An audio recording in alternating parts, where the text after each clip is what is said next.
Bine ați venit, dragilor din Zodia Gemeni, oriunde l-ați aflat. Sunt încântată să fim din nou împreună la o nouă lectură pentru perioada 2 până pe 8 februarie, așa că dacă aveți nu doar soarele, ci și luna, Venus sau ascendentul în Zodia Gemeni, mesajele pot fi de asemenea relevante și pentru voi. Vă reamintesc că este totuși o lectură generală pentru un colectiv larg, așa că vă rog să luați din lectură doar ceea ce voi simțiți că rezonează cu voi. Înainte să începem lectura pentru Zodia Gemeni, vreau să mulțumesc tuturor celor care sunt deja aici, care mă susțin și apreciez enorm fiecare comentariu de susținere, fiecare gest de apreciere și fiecare gând bun care vine din partea voastră. Așa că pentru voi, cei care poate sunteți pentru prima dată pe acest canal și simțiți cumva că vă ajută cu ceva, vă aduce claritate, vă aduce ghidare sau liniște interioară, atunci, dragilor, vă invit cu mare drag să vă abonați și, desigur, dacă doriți, îl puteți susține printr-un simplu like. Haideți să trecem la lectura noastră și energia voastră. Energia voastră, ce să vedeți, avem o altă zodie de aer, zodia Vărsător, și îl avem pe Bufonul, îl avem pe Uranus. E posibil ca această săptămână, dragilor, pentru voi să vină cu schimbări bruște, schimbări care va scoate, să zicem așa, la suprafață originalitatea voastră, independența voastră. Vă veți da seama că sunt anumite comportamente care vă deranjează în jurul vostru și lucrul ăsta vă va face să încercați să vă eliberați, nu știu, de anumite restricții, de anumite lucruri care voi le simțiți ca fiind false, ca fiind pline de ipocrizie chiar, și să, în felul ăsta, să faceți schimbările necesare pentru a începe ceva nou, pentru a vă desprinde de acele relații, de acele situații care, lângă care a stat destul de multă vreme. Aici putem vorbi și de unii dintre voi care decid într-un final să nu mai depindă de cei foarte apropiați, că e vorba de familie, că e vorba de relații, de cei foarte apropiați de care poate ați depins până în prezent. Și asta pentru că vreți să obțineți ceva care vă interesează în mod intens și în același timp vreți să lăsați în urmă ceea ce nu vă mai corespunde. Este de asemenea o energie în care simți că ești marginalizat, în care vrei să devii adevăratul tău erou, propriul tău erou sau propria ta eroină. Să știți că este o săptămână în care ideile nu o să vă lipsească, ideile ingenioase și care vă pot ajuta să rezolvați situații destul de complicate. Dacă nu, așa, pentru toată lumea spune că energia voastră e aceea de a ieși un pic din rutina zilnică, chiar dacă lucrul ăsta aduce un pic de nesiguranță, aduce un pic de neprevăzut, dar apare această dorință de libertate, cumva, fără să vă asumați. Eu mai degrabă aș spune că e posibil să simțiți că riscați destul de mult făcând anumite lucruri, mai ales că sunt mari șanse să vă ocupați de o situație cu totul și cu totul nouă. Cu totul și cu totul nouă și foarte radicală. Da? E ca o desprindere. Ca o desprindere de la... E ca tăierea cordonului umbilical, ca să spun așa, în care va trebui să fiți voi, să vă bazați pe puterile voastre, să fiți pe picioarele voastre, să vi se deschidă noi orizonturi. Și o să profitați din plin de orice șansă pe care vă apare, cel puțin în această săptămână, pentru a putea crește. Să vă independizați, ca să spun așa. Haideți să vedem acum și ce ne spune tarotul. Ce vine pentru dragii mei din Gemeni în săptămâna 2 până pe 8 februarie.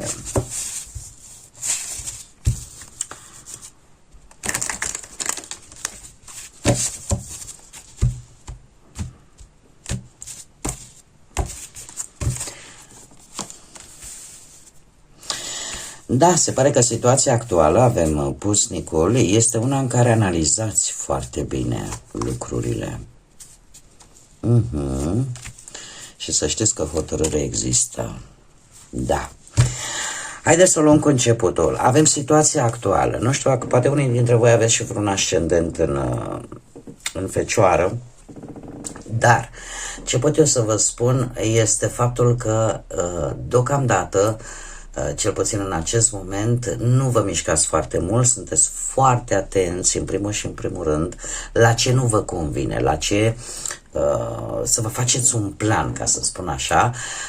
Poate sunteți vă simțiți mai însingurați sau poate chiar voi căutați acea singurătate, tocmai pentru că vreți să vă autocunoașteți. Vreți să vă dați seama exact de ce anume aveți nevoie.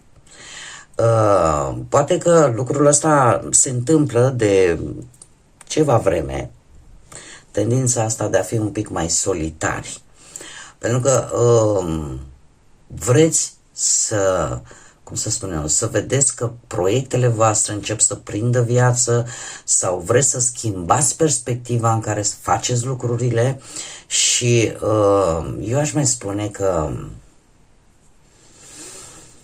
gândiți, poate, unii dintre voi, am zis poate, da, nu e obligatoriu, că există totuși cineva pe lângă voi care are un anumit egoism. Are un anumit egoism și nu mă refer aici numai egoism de bani, avaritate, nu, ci pur și simplu posibil să fie cineva care încearcă să facă totul doar pentru sine. Și asta face ca o situație ori și dacă avansează, să avanseze foarte lent, ori pur și simplu să stagneze. Iar asta vă face pe voi să fiți în această introspecție, într-o gândire mult mai profundă a lucrurilor. Putem vorbi de anumite relații profesionale care de moment sunt blocate sau nu le dai așa mare prioritate. Sau poate tu consideri că nu sunt foarte necesare. Este adevărat, această săptămână nu este neapărat o săptămână în care tu să renunți la un job din proprie voință. Nu este tocmai inspirat. De ce? Pentru că totuși e o perioadă în care, sau cel puțin situația actuală a voastră, este una în care lucrurile se mișcă ori foarte încet, ori sunt stagnante. Dacă vorbim, nu știu, de bănuți, este un moment foarte bun să fiți un pic mai conservatori, mai ales atunci când e vorba de tranzacții, când e vorba de decizii financiare, adică să vă gândiți mai mult la prioritățile voastre. Și nu este un moment tare bun să vă riscați inutil. Așa, per general, este o săptămână în care există un anumit echilibru la bănuți, da? Adică nu apar, să zicem, aspecte deosebite. Dacă vorbim pe partea asta a relației amoroase, este adevărat, există o lipsă de comunicare posibil sau pur și simplu nu este prioritatea ta în această săptămână. Iar dorința voastră de a sta un pic în singurătate poate să aducă o perioadă în care relația să fie un pic în ceață, în care cel puțin voi puteți să percepeți că fiecare are o direcție diferită de celălalt. Să apară această senzație. Și asta ori că sunteți incompatibili, ori pur și simplu unul din voi are o lipsă de sentimente. Posibil și acest lucru. Cei care sunteți singurei,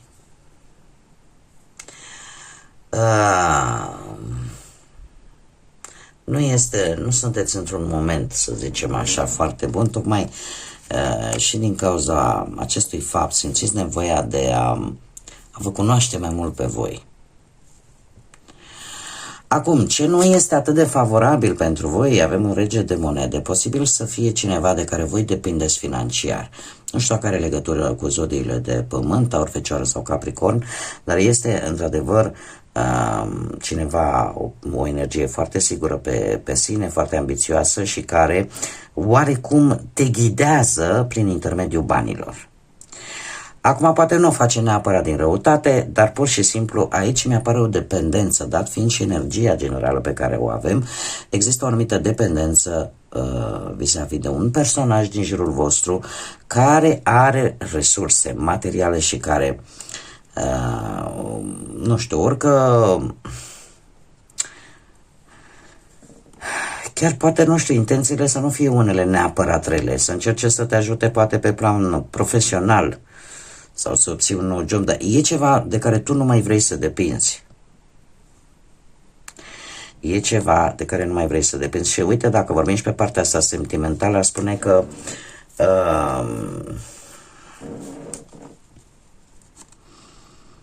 ce nu prea este favorabil pentru voi, o anumită situație în care cinstea, corectitudinea poate costa, să zicem așa. Adică modul direct de a comunica cu celălalt poate să vă coste parale, ca să spun. Și aici trebuie să aveți un pic de grijă pentru cei care se regăsesc. Cum de asemenea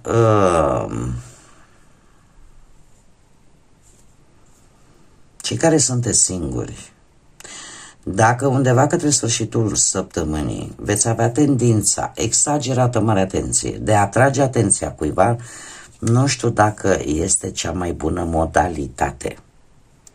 Da? Adică fiți voi, nu exagerați în tot felul de tertipuri pentru a atrage atenția unui anumit personaj, pentru că, din păcate, poate juca un rol defavorabil pentru voi pe partea asta sentimentală. Mergem mai departe. Ce este favorabil pentru voi și avem lumea. Este o ocazie unică, dragilor, de a încheia pentru totdeauna un anumit capitol din viața voastră, indiferent de ce aspect al vieții vorbim.